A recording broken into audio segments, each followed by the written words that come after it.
Hey friend, you are in for a treat with this episode. But you probably already knew that if you've heard any of our previous episodes with this week's guest, Rachel Casias. Also, this is Rachel Unfiltered. And by unfiltered, I just mean that I didn't go back and edit out all the cuss words. So if your ears are delicate, or if you have a passenger in your car and maybe their ears are delicate, save this episode for another day. That being said, you are going to want to make sure to come back and give this episode a listen. Welcome to Beauty and the Gi, the podcast about jiu-jitsu and maybe dogs and cats and whatever else. I'm Jen Eads, a blue belt full of curiosity and lots of other things. Lots of things. I'm AJ Klingerman, a Brazilian jiu-jitsu black belt obsessed with jiu-jitsu. I'm Jennifer Risser. I'm a brown belt who dabbles in doing warm-ups. And our special guest? I'm Rachel Casias, and I am a black belt under Ray Casias and Robert Drysdale.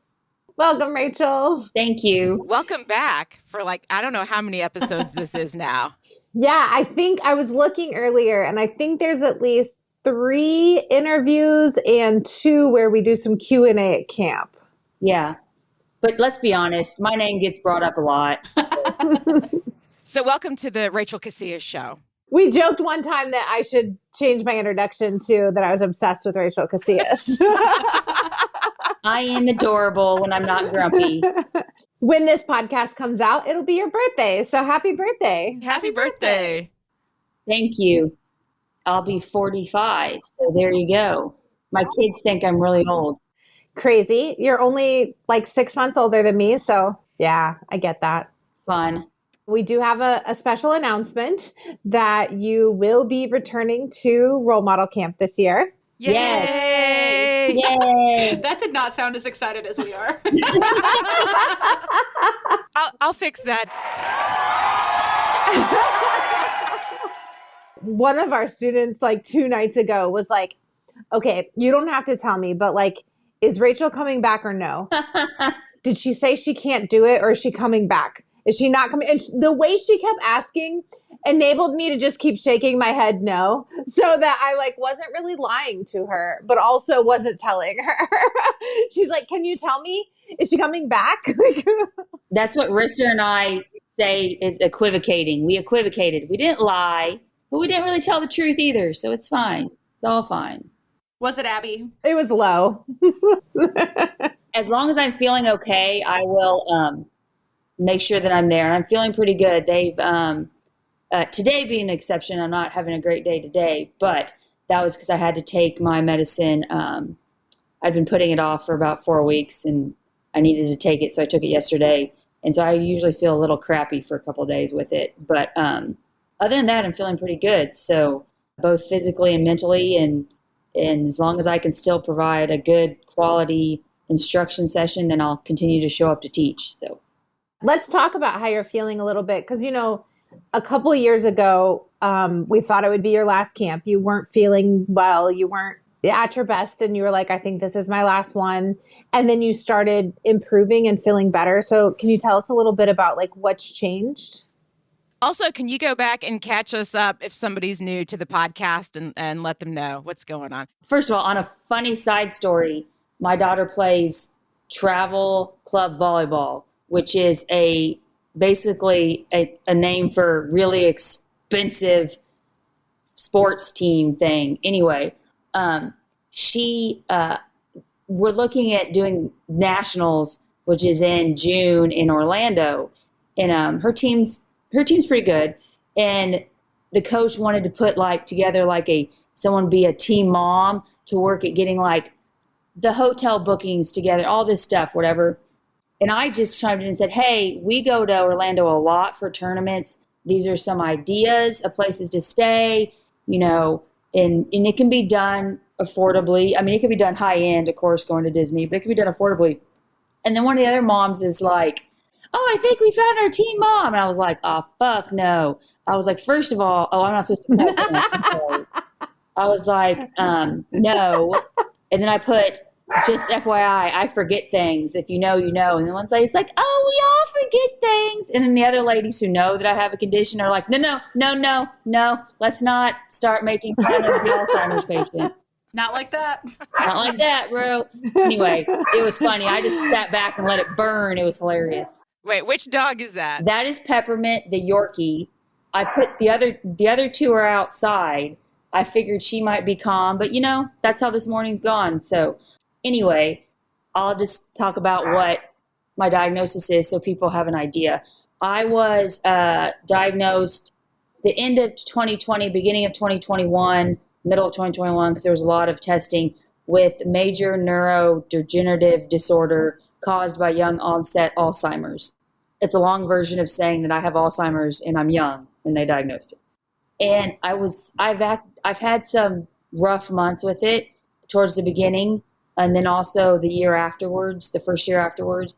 I've tried a lot of different treatments. Unfortunately, a lot of clinical trials I'm not eligible for because I'm too young. They don't start till you're 50, and so they don't want to put me in because then I'd be like an outlier and I skew the numbers and everything. And I get that from a scientific research standpoint, but from a personal standpoint, I was like, I'd like to get better too. But I found a very good doctor who sort of coordinates between my neurologists and other doctors, and we have tried lots of different treatments, everything from 5-hour NAD drips to electroid neurofeedback with these little things stuck on my head, to different types of medication, getting on medication, getting off medication, different things. So right now I'm feeling pretty good. I got off of medication in December that I think was adding to my fatigue. I don't think it was helping enough for my brain and adding too much to my fatigue. So I feel better about that. That's helpful. The medication I'm on right now is not, let's just put it this way. I'm taking it, what they say is off label, which means it was not made and approved by the FDA for the reason I'm taking it for my Alzheimer's. However, there is a big study going on for the last 5 or 6 years out of Oxford University in England that I'd followed for about a year before I approached my doctor about getting on the medication. And he was all for it. He's like, let's try it. Because there's a new Alzheimer's drug that was FDA approved last July. It begins with an L, and I'm sorry, I don't remember how to pronounce it. But it was fast-tracked. And I'm not a big fan of that for several reasons. But some of the side effects are that it causes brain bleeding and brain swelling. And I'm like, I don't want to try that right now. So that's sort of why I went this other route that was a little less mainstream approved, but there's still the research behind it. It's just not here in the US. And all that really means for me is that my insurance won't pay for it. So I have to pay out of pocket for it. And it's not cheap, but it's worth, I think, what it's helping me do. The problem, though, is that it makes me very, very sick because I'm taking it for a reason that most people do not take it for. So I'm sick for about 4 or 5 days. You're supposed to take it once a week. I take it about once a month, and I take a very low dose. I take it about 3.5 weeks because it makes me very sick. Sick to my stomach, just very sick. But right now, my husband and I, we've discussed that it's worth it. So I want to continue on it, at least for a little bit. I do think it's helping because a lot of people probably don't know, but the last 20 to 30 years of research in Alzheimer's treatment has actually been proven to be a fraud. So the main base research study that everyone based all their research studies off for the last 3 decades came out last year or the year before, like a year and a half ago, and was proven to be fraudulent. The guy just made it up. So it has to do with the beta amyloid and the tau proteins in your brain. And so basically all the research that was done after that was based on false data. So that's why no one's really made any progress because it was all wrong. But there's a doctor, his name's Dr. Bredesen, and he wrote the book, The End of Alzheimer's, and he is doing a lot of good research and branching out to some things that would not have been considered contributing to Alzheimer's. he actually thinks there's 36 different causes to Alzheimer's. So that's a lot. And it could, depending on what's causing yours, is how you should treat it.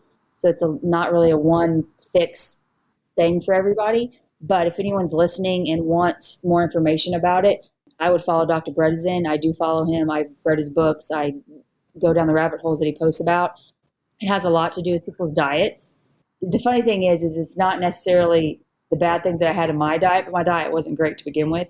But the other thing is that my doctor, my neurologist probably do believe that my job, sorry, Risser, contributed to my early onset of my symptoms showing up earlier than most people, because I had to keep track of every 6 minutes of my time. It was not probably the bestest job for me to be in, given my head issues. Now, the only way they can affirmatively diagnose a lot of the different types of Alzheimer's, frontal, temporal, visceral, whatever, is after you die, they dissect your brain, right? So right now, everyone's just guessing what type of Alzheimer's people have. And if I were to guess, I would guess that my maternal grandfather had frontal temporal. He had Alzheimer's, but he would do things that are inappropriate, and that's more like pinch the old ladies at like the senior center, and that's more towards frontal temporal type of Alzheimer's, right? He got banned from the senior center for that. So there's lots of different types, and so everyone's just giving their best guess. And I'm open to all information. When people send me stuff, they're like, you might have type 3 diabetes. You're like, I might. We'll look into it. It's all the sort of things. It's all kind of interrelated with the brain. But that's sort of where I'm at right now. I'm feeling better. I am on that medication. I'm doing some other things as well. But that's why I agreed to come back to teach, is that I think I can teach at a high level. And not just for like the 3 hours and then crash. I think I'll be available. I think I'm coming in Thursday, right, AJ? Yes. Yeah. So can I say that I'm going to teach Thursday night, or is that a secret? Yeah, absolutely. Okay. If you want to teach Thursday night. Yeah. So, well, AJ and I talked about it, but I didn't know, like, there's always, AJ's like, don't say this yet. I'm like, I don't know. Don't tell the Alzheimer's person not to reveal secrets. I was going to say, just to be clear, for the most part, I don't tell you anything anymore that can't be told. That's wonderful, because I for sure will spill the beans. So, yeah, there's some things that I've held in confidence, and it was really hard. I was like, but yeah, most of the time I'm like, ooh, someone told me something. Let me tell somebody else. So sometimes I tell them 3 times because I forgot that I told them. Anyway, yes, I'm teaching at Role Model Base Camp in July. So everyone should be there and get signed up. And it will be your 11th time teaching at our Role Model Camp, because we've had 11 camps and you've been at every one of them. Yay! That doesn't count Costa Rica though, right? That's correct. I've been at all those too, bitches. Sorry. Sorry, Jen, you're going to have to bleep everything out. Oh, I'm prepared. And this is me tired, so like. Maybe this is Beauty and the Gi after dark. Although I'm pretty sure you all had to bleep it out the first time you interviewed me. I was actually in my law firm, I remember the first time, my new law firm. And yeah.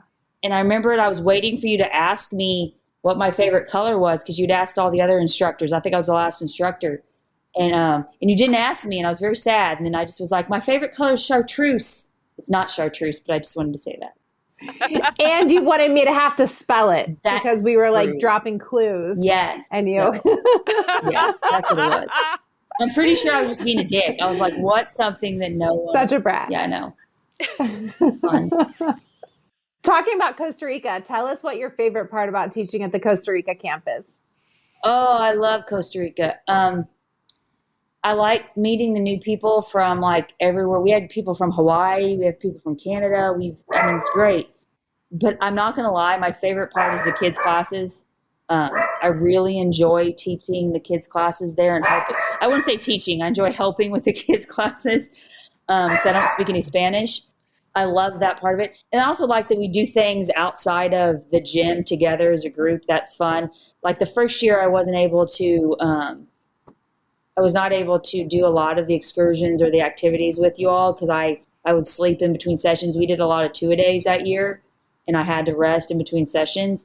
Ray wasn't there that year, and I'm pretty sure I had COVID on top of my Alzheimer's. So I spent most of that time resting. But once I was able to participate and do fun things, I enjoy that because you get to know the people that have come on a different level. Like I know I enjoy going on the boat with the people because I can talk to them for a longer period of time than, hey, how was lunch?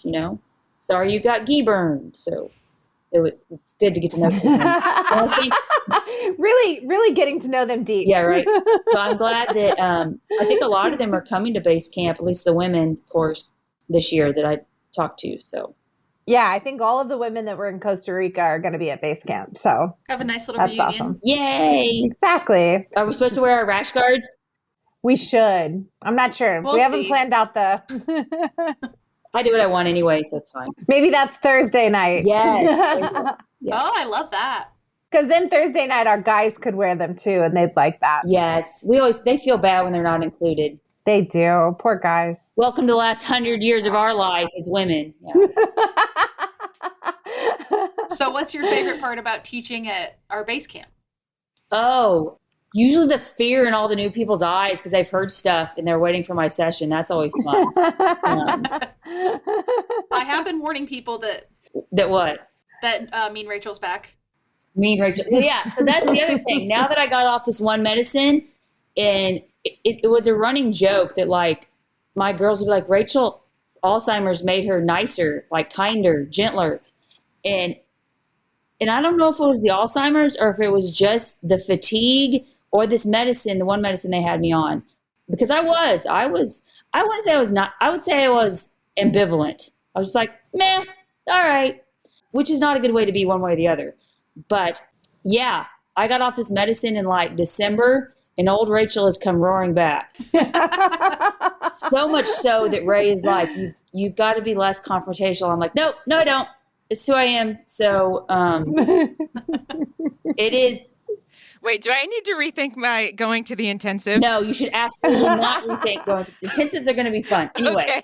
But yeah, so it's I can see it now more. The other day at Open Mat, last Sunday, was it this? It was Sunday. It was this past Sunday. It was the last Open Mat before our team left for Pans, and there was I was leaving. I was going to leave. I had already changed. There was 2 black belts, one of my female black belts and one of our male black belts rolling. And there were 2 white belts doing no-gi. They were just spazzy, like really close to them, like, blah. And my black belt Cass said, hey, watch out. And she said it twice to them. And I was walking off the mat because I went to say goodbye to my husband.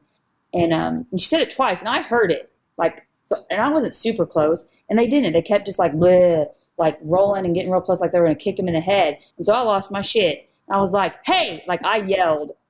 Everybody stopped. And I was told them to move the fuck over, right? And mainly because, like, I have 2 black belts that are going to Pans. They're 2 black belts.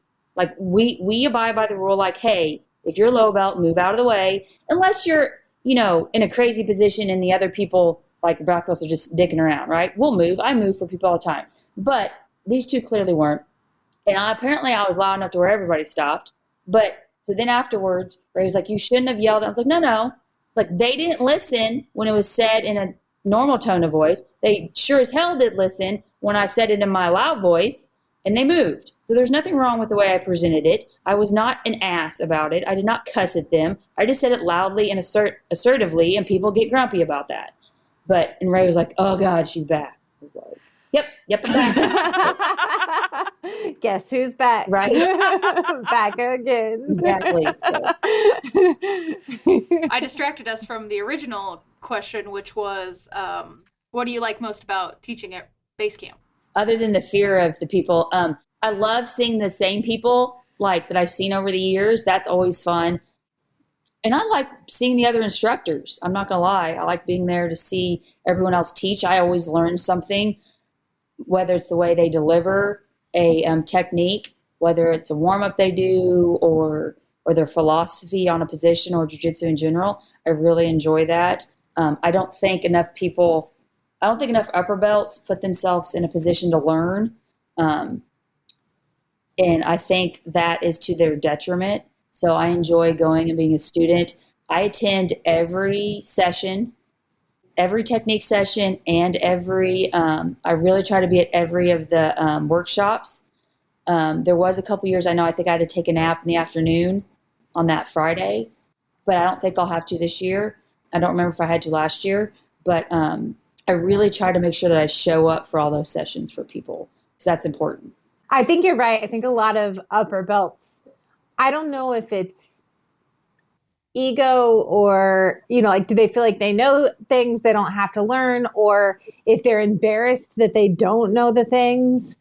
But I do think, like, it's really cool that we usually have like a dozen black belts at camp. And for the most part, a lot of them are attending other sessions. I've definitely been at like other people's camps where none of the black belts were attending any session but their own. And that just stinks, especially when you know that they're there. Like, they're on site, but they're not participating. And that just sucks. Yeah, I don't like that at all for a lot of reasons. One, I think people get an ego when they get to brown and black belt. You have to have some sort of an ego in jiu-jitsu, but I think they get an ego that stops them from learning. First of all, you get a black belt, you don't know everything in jiu-jitsu. And if you say you do, you're full of shit. So, like, you just don't. Like, I get my third degree. I'll probably have it before I end up at camp, which means I've been a black belt 9 years. And I'm learning shit all the time. Ray teaches, and I was like, oh, I should have probably known that. I didn't know it. So, and it's not just from Ray. It's from other people. Ray's my husband, for people who don't know that. He's a 4th degree black belt. But, like, I enjoy going to other people's sessions and learning from them. That doesn't make me any less of a black belt. It doesn't make me any less of a world champion because I can admit that I don't know something. I think it makes me a better instructor and definitely a better teacher, coach. My husband did a blog post about the difference between an instructor and a coach, and I think it helps me be a better at both of them. I have brown belts that like leg entanglements like a lot, and one came and was like, hey, I have this question about this. And this is before they said the AOP lock was illegal in gi, because it's technically a heel hook. But this was like last year. She came to me. She's like, what about this position if you're inverted in the AOP lock? And I was like, I don't know. I was going to cuss, but I didn't. I was like, let's ask Alex, because he's the leg lock guru, right? But I've seen people just make up fucking answers there. And that doesn't help our sport. And it doesn't help you be a better instructor or a better coach. So for me, I have no problem saying, I don't know. I don't know the answer to that. Let's ask someone who might. So, yeah, I agree. And like sometimes in class, I'll just be like, I don't know, let's try it. Yeah. And I'm like, oh, nope, don't do that. Exactly.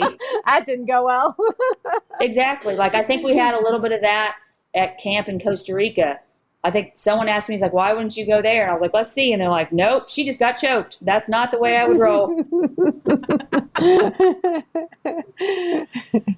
So in talking about enjoying learning from other people, tell us who, like, someone that is one of your favorite people that you've gotten to learn from in the past. Probably much to Robert's dismay, but I'm going to say Michelle Nicolini. I just enjoyed her. She was kind of angry like I was in our youth. We were a little grumpy, and we both calmed down a little bit. But I liked the fight she had in her. And her level of detail and instruction. I think I say that because she taught a lot of guard retention stuff when I was a lower belt, and I really come to appreciate the level of intricacy in some of those drills that I didn't know, that I couldn't grasp when I was a lower belt. And the fact that once you are good at retaining your guard, you're not afraid to try a submission or try a sweep or go for a different position. Because you're confident in your ability to get back to whatever guard you want to get back to. So I would probably say, I know she taught towards the early years of role model twice, right? I believe she taught. Yes. Yeah. So I've enjoyed learning from her. I enjoy learning from Emily Kwok. She has a lot of conceptual things that I can relate to. I love learning from Michelle too. And I remember asking her, I did a couple privates with her when she taught for camp. And I remember like what I wanted to focus on was getting back to guard. And she's like, what you actually want to focus on is retaining guard to begin with. And I was like, oh yeah, you're right. Yeah, that's a better way. Yeah. So we've actually been, and it's funny, I may actually post this on So you and I talked, I don't know if it was yesterday or the day before, it might have been yesterday. I have memory issues. About me maybe posting a couple of videos on the role model page. I had a video I taught this Sunday of, it's side control month for us. But I taught a variation of like when people are passing to side control to a variation of a turtle position that I go to. It's not a traditional turtle. I don't like traditional turtle, but it's like a variation of that to be able to regain my guard, to be able to retain my guard. And it's basically the same conversation that we talked about. I was like, I want to be able to retain my guard. So this is what I do. So I don't end up in letting them getting into any kind of side control, whether it's traditional or like a north-south position. And I may go ahead and post that video after you drop this, and then people can watch. So there you go. It has some of the concepts that Michelle talks about a lot too.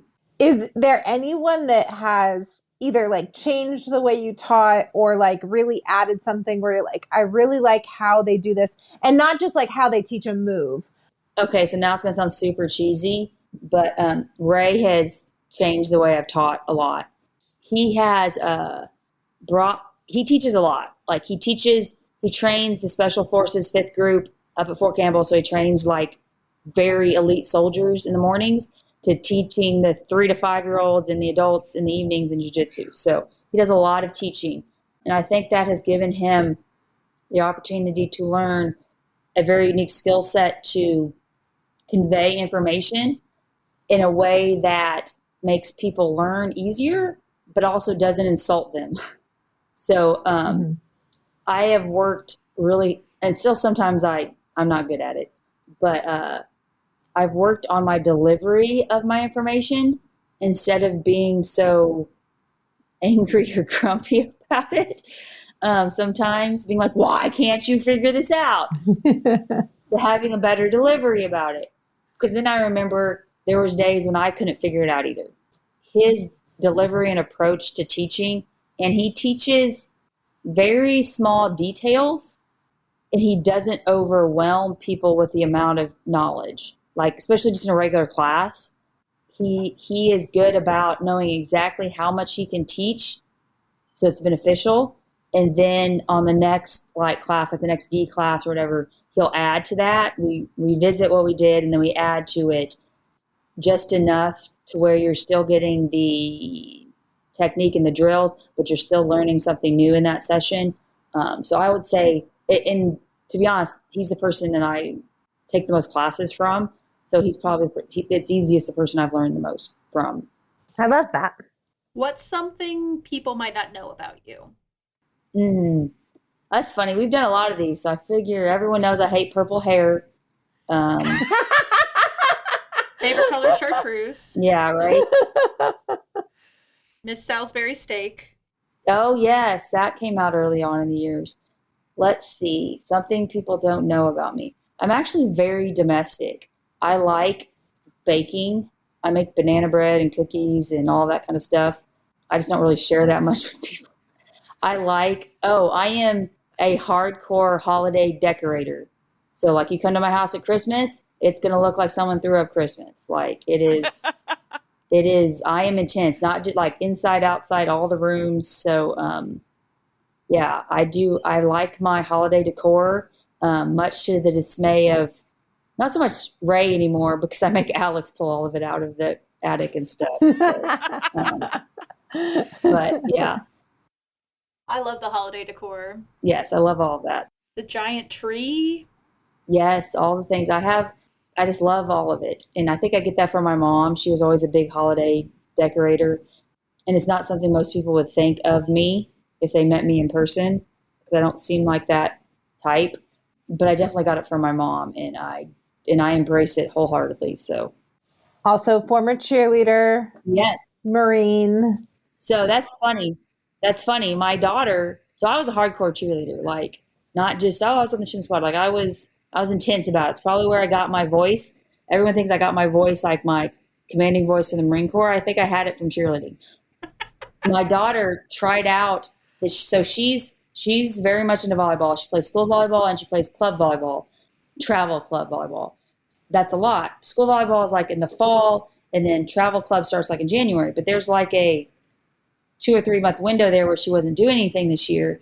And so she asked if she could try out for basketball cheerleading for next year. And I said, sure. Caught me a little off guard. And I was like, you do realize you have to smile, kiddo, right? Because Gabby's not really known for being cheery. And she's like, yeah, but she made it. She made the team. She's actually very good because she's very particular about everything. So she's going to, as she said, follow in my footsteps and cheer. So we'll see how that goes. That's adorable. I love that. I mean, she's very good. Like, I was impressed. They had to learn to cheer and to dance, and do all of it. And I mean, she was a competitive gymnast for years before she hurt her back. So she has that ability to, control her body movements and everything. But I think she'll enjoy it. I hope she does. It'll be at least a new experience. She cheered when she was real young, like little peewee football cheerleading, but she went into gymnastics instead. So we'll see how her dad does with going to the basketball games to support her as a cheerleader. So, I don't think he's excited about that, but he will be going. Speaking of following in your footsteps, a lot of parents, especially when both of them do jiu-jitsu at as high level as you guys, force their kids to do jiu-jitsu. Like, you will do jiu-jitsu. Tell us your stance on that. We don't. So that's the first part. Gabby does not do jiu-jitsu. She has taken a class when she was younger, and she took a couple classes when she was older, like last year. It's just not her thing. She is mature enough to articulate the fact that she won't work hard if it's not something that she's all in for. Like, she played softball last year for the first time for school and made the team, and then the coach wanted her to try out this year, and she said, no, I'm going to do travel club volleyball. And then she asked me if I was mad. I was like, no, why are you mad? She's like, Mom, I could play softball, but I don't like it enough to work hard. And I was like, fair. Yep. I can appreciate that from her. I mean, she doesn't dislike jiu-jitsu. She goes to tournaments all the time. It is what it is. It's just not something she's going to dive into, I think. And we're okay with that. And then Tristan, our youngest, he loves jiu-jitsu, doesn't do it. He will grapple a little bit after class against Alex or I or Ray or somebody or some of the kids. But I cannot tell. It's been years, 5, 6, I don't know, a lot of years since he actually took a class. He just doesn't want to do that. Now, he can tell you the name of every high-level gi, no gi, black belt, female, male, what tournaments they're doing, what, who they beat, who they lost to, what submission it was. He's really a savant when it comes to all of that. Better than Ray and I and Alex. Yeah, it's very impressive. We'll say something and Tristan will be like, no, that's not correct. It's blah, blah, blah. And we're like, no, you're wrong. And then we'll look it up and be like, well, shit, that little turd was right. Like, dang it. But so he loves watching jiu-jitsu. He will go to he'll probably go to the adult worlds with Alex and Ray and them. He would be at Pan's right now, except that Alex didn't go because he's doing ADCC next weekend. And Tristan also has his opening ceremonies for his baseball team this Saturday. So like last year, Tristan went to Pan's. He goes to the big tournaments. He's a true fan. He wants to meet the people. He wants to watch them. He doesn't just want an autograph. He wants to watch them fight. Like, he wants to be right there and watch them fight. So I can appreciate that. And we just haven't pushed him to do classes. If he keeps saying he wants to do a tournament, every once in a while he says, I want to fight. I was like, well, that's cool. You got to do a class. You got to do classes first. Yeah. We're not just going to put you into a tournament. That's not how it works. If he decides he wants to, then we'll be here to support that. But if he decides he just wants to be a fan, that's totally fine with us too. My kids are very different, and they're both very different from Ray and I too. And we just decided to embrace that instead of try to push our likes and dislikes on them. So.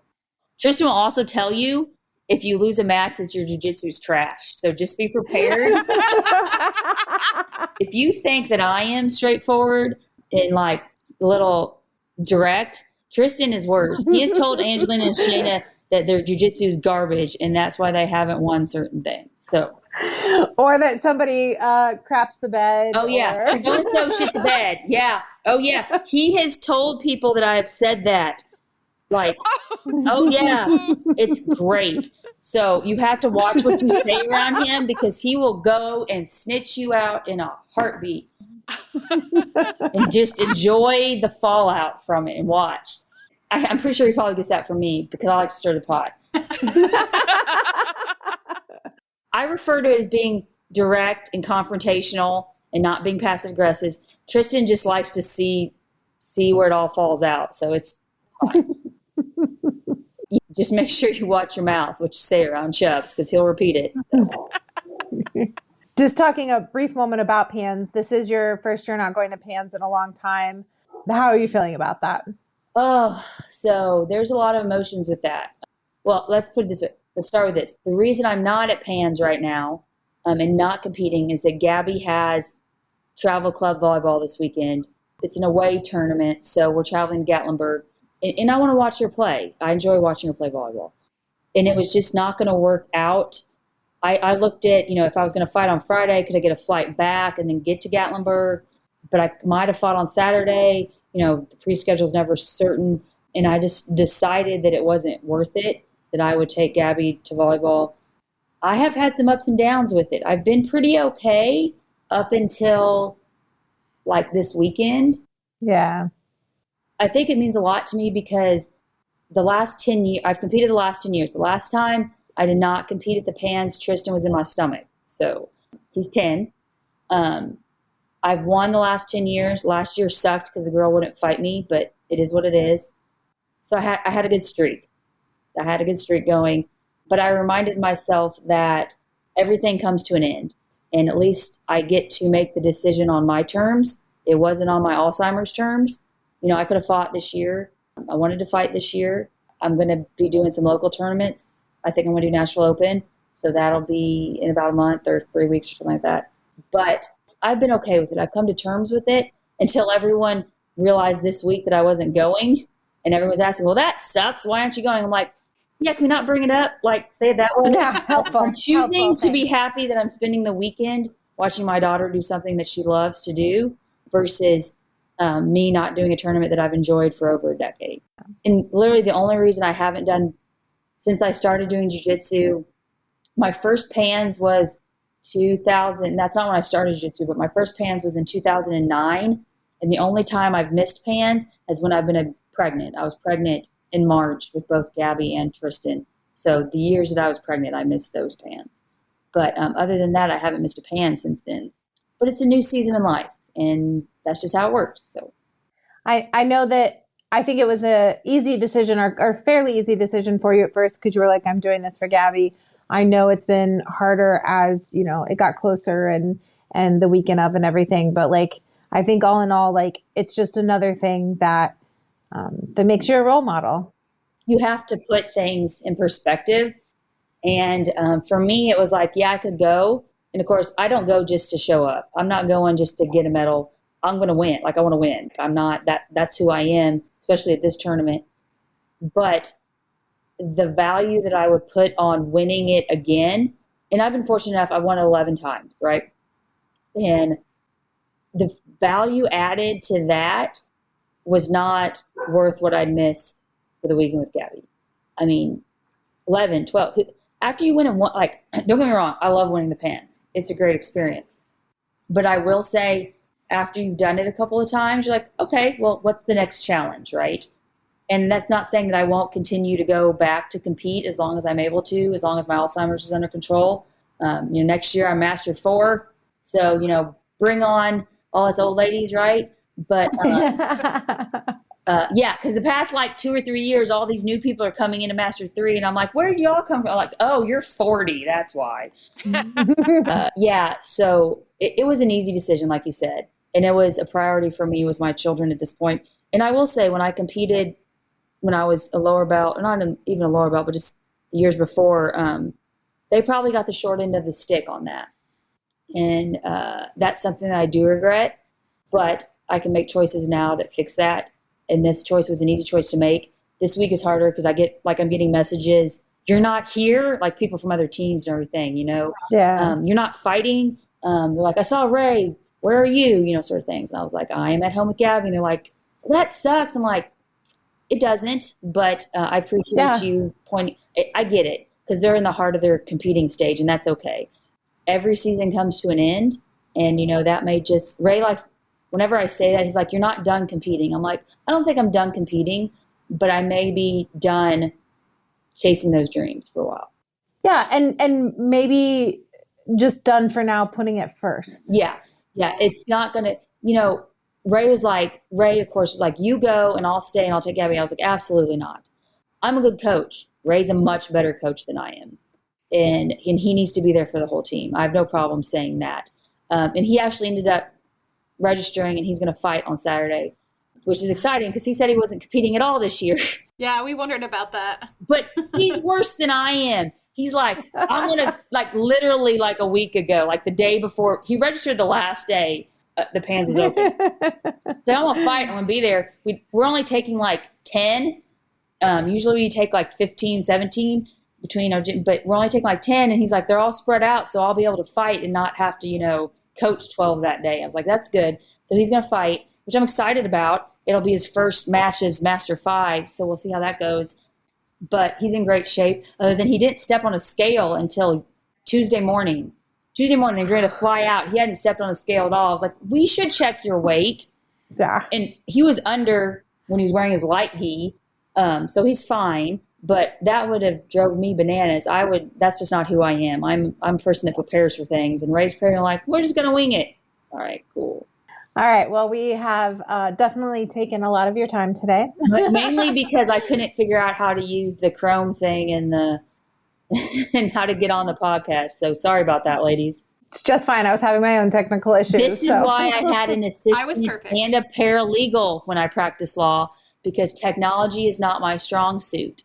I have both of those things, but also a degree in technologies. Yeah, well, you choose to, and this is my excuse of saying that I don't want to learn.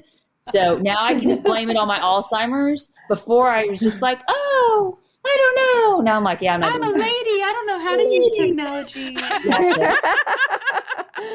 Maybe next time I'll actually be in Ray's podcast room and we can do it there. Fancy. Thank you very much. We definitely look forward to seeing you. I know, we're going to see you down at your gym some, and obviously at Role Model Camp starting off on Thursday for our unofficial kickoff.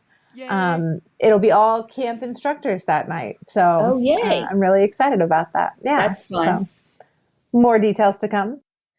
Well, thank you very much. We love you, of course. We're obsessed with you. I love you all too. And I'm so glad that no one has purple hair now.